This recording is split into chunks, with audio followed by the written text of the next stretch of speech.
चलिए खबरें विस्तार से। ज्ञानवापी परिसर के व्यासजी तहखाने में आखिरकार पूजा अर्चना की शुरुआत हो गई है। डीएम और पुलिस बल की मौजूदगी में सुबह और फिर दोपहर में भगवान की पूजा की गई। लेकिन इस पूजा के विरोध में मुस्लिम पक्ष सुप्रीम कोर्ट से लेकर हाई कोर्ट तक के दरवाजे खटखटा रहा है।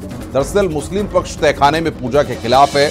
ऐसे में वाराणसी जिला कोर्ट के खिलाफ याचिका दाखिल की गई है। रातों रात सुप्रीम कोर्ट में पहुंच गया मुस्लिम पक्ष और अब सुप्रीम कोर्ट से जब लगा झटका तब पहुंचा हाई कोर्ट, जहां पूजा पर रोक के लिए याचिका दाखिल की गई है।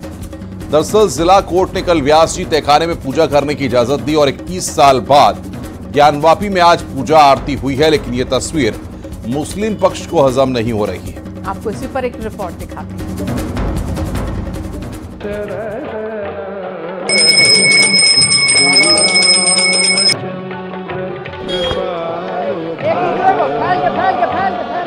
कोर्ट का आदेश और ज्ञानवापी में उत्सव की ये तस्वीर 31 साल बाद दिखी, जब व्यास जी के तहखाने में रातों रात पूजा हुई। कुछ लोगों ने उस बोर्ड को भी बदलने की कोशिश की जिस पर ज्ञानवापी मंदिर नहीं मस्जिद लिखा था। दरअसल कोर्ट के आदेश के बाद काशी के ज्ञानवापी परिसर में पूजा अर्चना शुरू हो गई है। सुबह होते ही काफी लोग पूजा करने के लिए तहखाने में पहुंचे। हालांकि सुरक्षा के लिहाज से ज्यादा लोगों को परिसर में दाखिल होने की इजाजत नहीं दी गई। डीएम ने कहा कि कोर्ट के आदेश का अनुपालन कराया गया है, तो वहीं अदालत के फैसले के बाद वो बैरिकेडिंग भी हटा दी गई है जो नंदी के सामने लगाई गई थी। सभी सुरक्षा योजना है, वहाँ मौके पे कोई ऐसी स्थिति नहीं है। कोर्ट के जो आदेश हैं उसका अनुपालन हुआ है और वहाँ पर्याप्त मात्रा में फोर्स है और सभी लोगों से लगातार वार्ता चल रही है और स्थानीय स्तर पे कोई तनाव की स्थिति नहीं है और हमारे सारे अधिकारी लगातार भ्रमणशील हैं। जिम्मेदार अधिकारियों की ड्यूटी इन सब चीजों के लिए लगाई है। इससे पहले कल ज्ञानवापी मस्जिद इंतजामिया कमेटी ने व्यासजी तहखाने में पूजा की इजाजत के खिलाफ सुप्रीम कोर्ट का दरवाजा खटखटाया। फैसले के खिलाफ एससी पहुंचा मुस्लिम पक्ष। रात 3 बजे सुप्रीम कोर्ट के रजिस्ट्रार से संपर्क किया।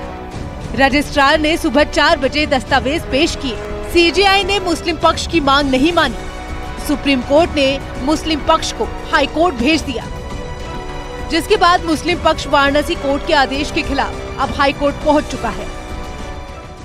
भैया कोर्ट के आदेश की बात हम मानने से कहाँ इनकार कर रहे हैं। हाँ। मगर हमारा कुछ सवाल है, उसको भी तो कोई सुने। जी जी, क्या सवाल बताइए। न्यायालय ने अगर आदेश कर दिया तो जिलाधिकारी महोदय से कहा कि 1 हफ्ता के अंदर आप उसका इंतजाम करिए। हाँ। और कल रात में ही यहाँ काट करके रास्ता बनाकर सब काम शुरू हो गया। तो भाई वो तो 1 हफ्ते का तो समय दिया है। अगर 1 हफ्ते के अंदर सुन तो लीजिए। हमारा कहने का मकसद ये कि इसी कैंपस में हमारा मुकदमा है। तो दूसरी तरफ ज्ञानवापी तहखाने में पूजा का अधिकार मिलने से स्थानीय लोगों में खुशी का माहौल है। गंगा किनारे विराजमान 12 ज्योतिर्लिंग की आरती की जा रही है और महादेव के जयकारे लगाए जा रहे हैं। पहले जो हम लोग उसमें प्रवेश किए तो गंगा जल से सब शुद्धिकरण हुआ, छिड़का गया सब जगह जो है। उसके बाद जो आकृतियां बनी हुई थी उनको जो है प्रयुक्त किया गया खम्भों में। फिर उसके बाद पूजा शुरू, फूल अक्षत से पूजा उनका शुरू हुआ खम्भों में। फिर जो आकृतियाँ वहाँ थी क्षतिग्रस्त जो है कि जो है वहाँ पर, जैसे कि मगरमच्छ की मूर्ति है और जो है समझ लीजिए कि कुछ क्षतिग्रस्त मूर्तियाँ हैं शंकरकर जी की, उन सबों का पूजन जो वहाँ शुरू हुआ। तो हुआ तो पूजन शुरू हुआ स्वास्थ्य वचन से, समझ लीजिए। बहुत ही अच्छा है, हम लोगों के लिए बहुत उत्साह का विषय है। बाबा विश्वनाथ की कृपा से आज ऐसा दिन देखने को मिल रहा है और हम सबका सौभाग्य है कि हम ऐतिहासिक घड़ी के साक्षी बनने जा रहे हैं। गुरुजी, आप तो हमेशा जानते रहे हैं कि यहाँ पर व्यास जी का तहखाने पर व्यास जी के परिवार से पूजा अर्चना होती थी। अब इस विषय में हमको अधिकृत जब किया जाएगा तो इस विषय पर विशद वार्ता करेंगे। तो विश्वनाथ जी के लिए कुछ बोल दीजिए, इतना बड़ा दिन है आज, कुछ पंक्तियाँ सुना दीजिए। सानंदमानंद वने वसंतम आनंद कंदम हत पाप वृंदम वाराणसी नाथम अनाथ नाथम श्री विश्वनाथम शरणम प्रपत्ति। दरअसल ज्ञानवापी का विवाद 355 साल से चल रहा है। हिंदू पक्ष का दावा है कि ज्ञानवापी मंदिर को 1969 में ध्वस्त किया गया। फिर मंदिर के पिलर और ढांचे पर मस्जिद बनाई गई। इसी मामले में 33 साल से मुकदमेबाजी भी चल रही है और ASI सर्वे रिपोर्ट के बाद वो तस्वीर भी साफ हो गई, जिसका इंतजार शिव भक्त कई वर्षों से कर रहे थे। ऐसे में पूजा के बाद इंतजार उस पल का है जब अयोध्या की तरह वाराणसी में भी ज्ञानवापी परिसर को हिंदू पक्ष को सौंप दिया जाए, ताकि राम मंदिर की तरह ज्ञानवापी में भी भव्य शिव मंदिर का निर्माण हो सके।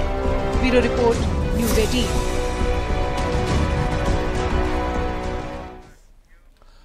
इंडिया गठबंधन में अब कांग्रेस और समाजवादी पार्टी के बीच सीट शेयरिंग पर बात फंस चुकी है। इस बीच ओम प्रकाश राजभर ने बड़ा दावा किया है।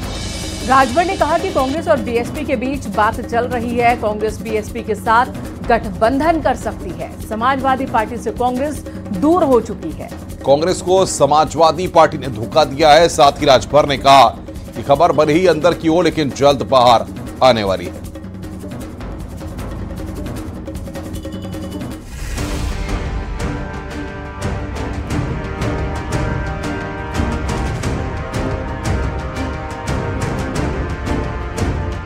समाजवादी पार्टी पर हिडन एजेंडे का आरोप लगा चुकी कांग्रेस अब गठबंधन साथी से दूरी बना रही है, लेकिन इस दूरी में नजदीकी बीएसपी से हो रही है। दावा किया जा रहा है कि समाजवादी पार्टी से अलग कांग्रेस मायावती के साथ गठबंधन का मन बना रही है और अंदर खाने दोनों दलों में बातचीत भी चल रही है। वो बीजेपी से सिर्फ नफरत सिखाते हैं। ये उनको अधिकार, शिक्षा, स्वास्थ्य, रोजगार, नौकरी की बात नहीं करते। क्या कांग्रेस बसपा की तरफ जा सकती है सर? बिल्कुल जा सकती है, क्यों नहीं जा सकती है। क्या कुछ खबर है इससे जुड़ी हुई आपके पास? अंदर की खबर है, बाहर अभी नहीं। अंदर ही क्या खबर? वार्ता चल रही है, दोनों के बीच में वार्ता चल रही है। दरअसल राजभर का ये दावा उस लिहाज से खास हो जाता है जब कांग्रेस को बिना बताए समाजवादी पार्टी ने प्रत्याशियों का ऐलान कर दिया। ऐसे में कांग्रेस की तरफ से ये बयानबाजी हुई जिसमें तल्खी साफ देखी गई। ऐसे में कांग्रेस और बीएसपी में अंदर खाने बातचीत को नकारा नहीं जा सकता। ओम प्रकाश राजभर का दावा है कि कांग्रेस बीएसपी गठबंधन कर सकती है। दोनों दलों में सीटों पर बातचीत जारी है। एसपी से अलग गठबंधन की बात हो रही है। एसपी प्रत्याशी के ऐलान से कांग्रेस नाराज है, तो राजभर का कहना है कि अखिलेश अकेले चुनाव लड़ना चाहते हैं। यानी राजभर का मानना है कि कांग्रेस और समाजवादी पार्टी की दोस्ती कभी भी टूट सकती है, सिर्फ ऐलान होना बाकी है। कि ओम प्रकाश राजभर जी बड़े ज्ञानी व्यक्ति हैं। वो ये तो जानते हैं कि किस दल का किससे बातचीत चल रही, किससे गठबंधन होने वाला है, लेकिन वो ये नहीं जानते कि भारतीय जनता पार्टी के मंत्रिमंडल का विस्तार कब होगा, पिता पुत्र मंत्री कब बनेंगे। कब से इंतजार कर रहे हैं, कब से दिल्ली और लखनऊ के चक्कर लगा रहे हैं, लेकिन मंत्री नहीं बन पा रहे हैं। इसलिए ओम प्रकाश राजभर जी को अपने मंत्री बनने पर ध्यान देना चाहिए। तो यदि ऐसा होता है तो शायद वो ये संदेश देना चाह रहे हैं कि कांग्रेस और बसपा अगर साथ आते हैं तो वो भी एक मजबूत राजनीतिक फॉर्मेशन बन सकता है, और ऐसे में भारतीय जनता पार्टी को भी अपने आप को मजबूत करने के लिए किसी और का या किसी समाज के अन्य वर्ग का भी साथ चाहिए होगा, जिसके लिए वो अनकहे तौर पर अपने समर्थन की बात एक बार फिर से सामने लाना चाहते हैं। दरअसल ये कयासबाजी मध्य प्रदेश के विधानसभा चुनाव से हो रही है। उसके बाद नीतीश कुमार के एनडीए में शामिल होने के बाद गठबंधन की नींव और कमजोर हो गई, और अब जब बात यूपी में कांग्रेस की डिमांडिंग 22 सीटों की चल रही है तो अखिलेश ने उन सीटों पर भी प्रत्याशियों का ऐलान कर दिया। जहां कांग्रेस अपने बड़े बड़े नेताओं के लिए जमीन तैयार कर रही थी, ऐसे में राजभर के दावे में कितना दम है वो वक्त पर छोड़ देते हैं। न्यूज़ 18 के लिए ब्यूरो रिपोर्ट।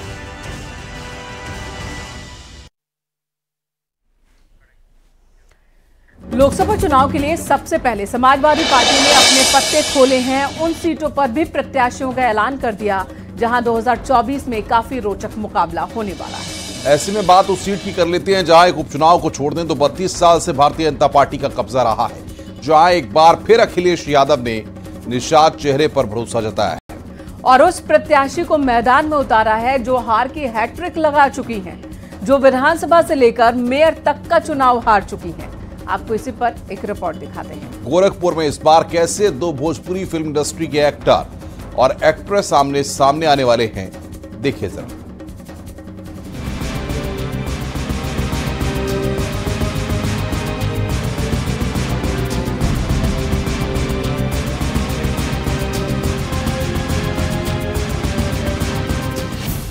विधानसभा से लेकर मेयर का चुनाव हार चुकी काजल निषाद पर एक बार फिर अखिलेश यादव ने भरोसा किया है।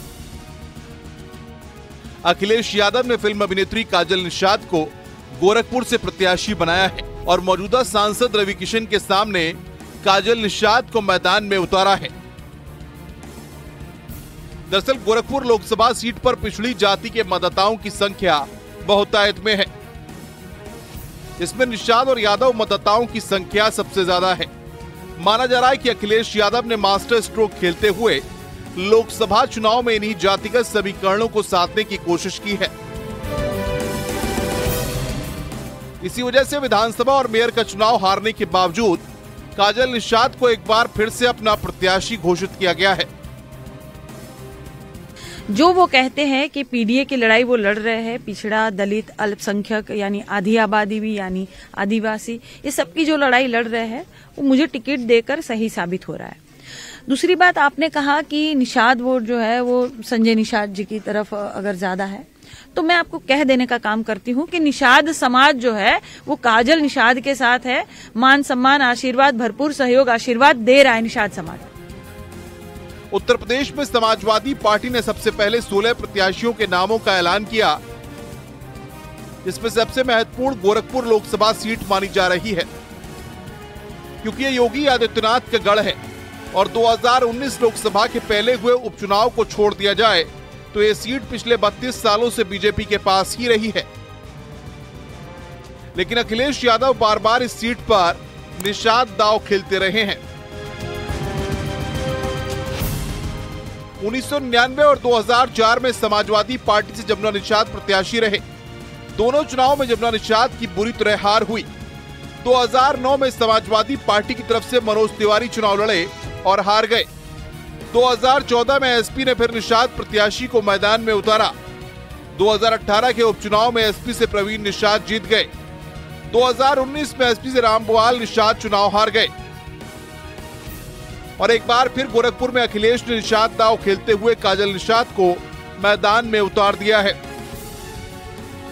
गोरखपुर ही नहीं, अगर हम देखें खासकर भारतीय जनता पार्टी की राजनीति उत्तर प्रदेश में उनकी जो चुनावी रणनीति है उसमें जो गैर यादव ओबीसीज हैं उन पे फोकस है और इस क्षेत्र में कई ऐसी कॉन्स्टिट्यूएंसीज हैं जहां पे निषाद जाति जो है वो निर्णायक भूमिका में है। यानी इस बार अगर रवि किशन फिर से बीजेपी की तरफ से चुनावी मैदान में उतरे तो गोरखपुर का रण फिल्मी के साथ साथ भीषण भी होने वाला है, क्योंकि सीट पर जाति वाला दांव हर पार्टी के लिए तनावपूर्ण रह चुका है। लेकिन इस बार तो आमने सामने दो भोजपुरी एक्टर होने वाले हैं। Bureau report, news 18।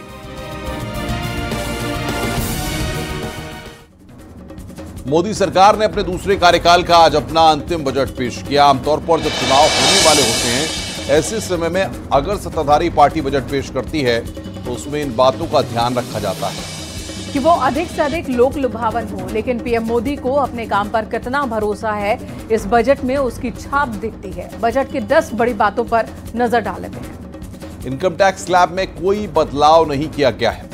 युवाओं के लिए 1 लाख करोड़ का फंड सरकार देगी। वहीं पीएम रूरल हाउसिंग प्लान के तहत 2 करोड़ घर बनाए जाएंगे। पीएम आवास से 3 करोड़ लोगों को फायदा मिलेगा। 1 करोड़ घरों को 300 यूनिट हर महीने फ्री बिजली। मिडिल क्लास के लिए हाउसिंग प्लान लॉन्च करेंगे। वहीं आशा वर्कर्स को आयुष्मान भारत का फायदा मिलेगा। 9 से 14 साल की लड़कियों का फ्री वैक्सीनेशन होगा। 3 करोड़ महिलाएं बनी लखपति दीदी। 3 रेल कॉरिडोर शुरू किए जाएंगे। तो वहीं अंतरिम बजट पर अंडर पीएम किसान Samman Yojana direct financial assistance is provided to 11.8 crore farmers, including marginal and small farmers. Crop insurance is given to 4 crore farmers under PM Fasal Bima Yojana. 83 lakh SHGs, 83 lakh SHGs with 9 crore women are transforming rural socio-economic landscape with empowerment and self-reliance. Honorable Speaker sir, Their success has assisted nearly 1 crore women to become Lakpati Didi already. Garib, Mahilayeं, Yuva and Annadata, their needs, their aspirations and their welfare are our highest priority. The country progresses when they progress. वहीं अंतरिम budget पर प्रधानमंत्री ने कहा कि ये विकसित भारत की नींव रखने वाला बजट है। पीएम मोदी ने कहा कि ये बजट महिला, किसान और युवाओं को सशक्त बनाएगा। सीएम योगी ने बजट को विकसित और आत्मनिर्भर भारत को गति देने वाला बताया है।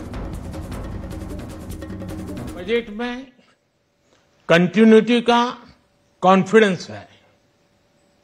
ये बजट विकसित भारत के 4 स्तंभ युवा, गरीब, महिला और किसान सभी को एम्पावर करेगा। निर्मला जी का ये बजट देश के भविष्य के निर्माण का बजट है। ये अंतरिम बजट गांव, गरीब, किसान, नौजवान व आधी आबादी से संबंधित समाज के हर वर्ग के सपने को पूरा करने की दिशा में महत्वपूर्ण सिद्ध होगा। महिला सशक्तिकरण के उद्देश्य से लखपति दीदी योजना के लक्ष्य को 2 करोड़ से बढ़ाकर 3 करोड़ किया गया है। आशा बहनों को भी आयुष्मान योजना के अंतर्गत लाने का निर्णय स्वागत योग्य है। उत्तर प्रदेश में कल से बजट सत्र शुरू होने जा रहा है। यूपी विधानमंडल के बजट सत्र से पहले लखनऊ में सर्वदलीय बैठक हुई। स्पीकर सतीश महाना की अध्यक्षता में यह बैठक हुई है। सर्वदलीय बैठक में बतौर नेता सदन मुख्यमंत्री योगी आदित्यनाथ, संसदीय कार्य मंत्री सुरेश कुमार खन्ना, एसपी नेता डॉक्टर मनोज पांडे और एसबी के अध्यक्ष ओम प्रकाश राजभर पहुंचे थे। कांग्रेस नेता आराधना मिश्रा मोना और राजा भैया सर्वदलीय बैठक में शामिल हुए और बैठक में सत्र को शांति से चलाने पर बातचीत हुई। देखिए, 18वीं विधानसभा में जितने भी सत्र हुए बहुत अच्छी तरीके से शांतिपूर्वक तरीके से हुए। विपक्ष ने अपना प्रभावी रोल निभाया और सरकार के द्वारा भी जिन मुद्दों के ऊपर चर्चा आवश्यक समझी गई सारी की है। विपक्ष की हर बात का जवाब सरकार के द्वारा दिया गया। मैंने दोनों पक्षों को बराबर अवसर दिया कि अपनी बात कहने का, जवाब देने का, सुनने का। इसका एक मैसेज पूरे देश के अंतर्गत है।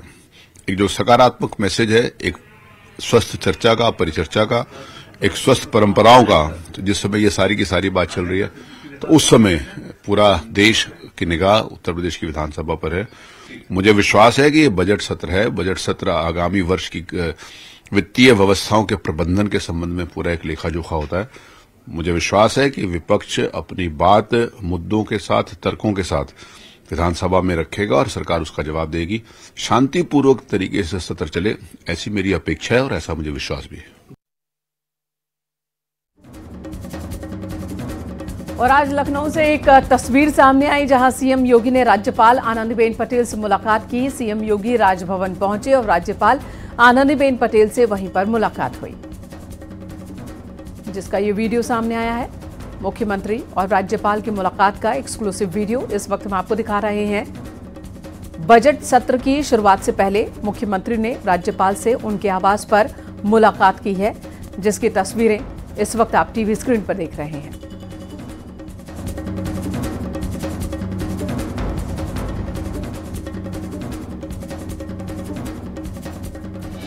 यूनिफॉर्म सिविल कोड को लेकर तस्वीर साफ हो गई है। उत्तराखंड में यूसीसी का ड्राफ्ट तैयार कर रही कमेटी कल अपनी रिपोर्ट सौंपेगी और फिर अगले सत्र में धामी सरकार यूसीसी विधेयक लेकर आएगी। हालांकि सबसे बड़ा सवाल यही है कि इस यूसीसी ड्राफ्ट में क्या हो सकता है, तो संभावनाएं कई हैं। उसके बारे में भी आइए आपको बता देते हैं कि क्या इसमें हो सकता है। आपको बता दें कि यूसीसी के लागू होने के बाद शादी के लिए लड़कियों की उम्र सीमा बढ़ेगी। शादी का रजिस्ट्रेशन अनिवार्य हो जाएगा। बिना रजिस्ट्रेशन सरकारी योजनाओं का लाभ किसी भी दंपति को नहीं मिलेगा। साथ ही हलाला और इद्दत के पूरी तरह प्रतिबंधित हो जाएगा। पिता के संपत्ति में बेटे के साथ साथ बेटियों को भी बराबर का हक मिलेगा, फिर चाहे वो किसी भी धर्म से जुड़े। वहीं पति पत्नी को तलाक का कानूनी अधिकार होगा, साथ ही माता पिता को लिव इन रिलेशन की जानकारी देनी होगी। मोटा मोटी कहें तो सबके लिए एक जैसे कानून लागू हो जाएंगे। इस तरह के प्रावधान यूसीसी कमेटी की ओर से रखा गया है इस ड्राफ्ट में, जिसकी उत्तराखंड में रूपरेखा तैयार हो चुकी है। आइए आपको रिपोर्ट के जरिए दिखाते हैं।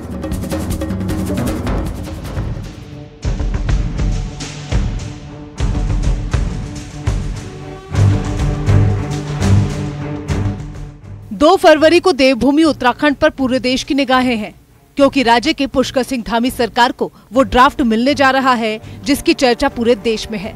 और ये ड्राफ्ट है यूनिफॉर्म सिविल कोड यानी कि यूसीसी का, जिसके तहत कई नए नियम राज्य की जनता पर लागू हो सकते हैं। संभव है कि नए नियम से इस्लाम धर्म में चली आ रही कुछ कुप्रथाओं पर भी रोक लग सकती है, जिसमें हलाला पर पूरी तरह से रोक भी शामिल है। ऐसे में मुस्लिम संगठनों के कान खड़े हो गए हैं और वो इस पर चर्चा भी शुरू कर चुके हैं। देखिए, हमारे जो बड़े उलेमा हजरात हैं, इस पर मंथन चल रहा है। जब कोई बात निकल कर आएगी तो आपको उचित समय पे उचित जवाब देंगे हम। दूसरी तरफ संघ यानी कि आरएसएस से जुड़े संगठन मुस्लिम राष्ट्रीय मंच के पदाधिकारियों की भी यूसीसी पर निगाहें हैं।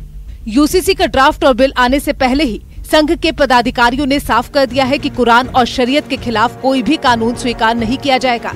शरीयत के मुताबिक अगर शरीयत के कानून को छेड़छाड़ किए बिना अगर कोई ड्राफ्ट या कोई कानून पेश किया जाएगा तो उसका पालन किया जाएगा और करवाया जाएगा, उसकी अपील की जाएगी। और अगर शरीयत और कुरान से हटके अगर कोई कानून, चाहे कोई भी सरकार लाए, कोई भी हुकूमत लाए, कोई भी संगठन लाए, उसका विरोध किया जाएगा। जाहिर है यूसीसी को बनाने वाली कमेटी 2 फरवरी को अपना final draft CM Pushkar Singh Dhami को सौंपेगी। ऐसे में इस ड्राफ्ट से क्या बदलाव होने वाला है, इस पर सबकी निगाहें हैं। विशेष तौर पर मुस्लिम समुदाय चौकन्ना है ताकि समय रहते विरोध दर्ज किया जा सके। हल्द्वानी से न्यूज 18 के लिए शैलेंद्र नेगी की रिपोर्ट। और इसी के साथ यहाँ रुकेंगे एक छोटे से ब्रेक के लिए। खबरों का सिलसिला लगातार जारी।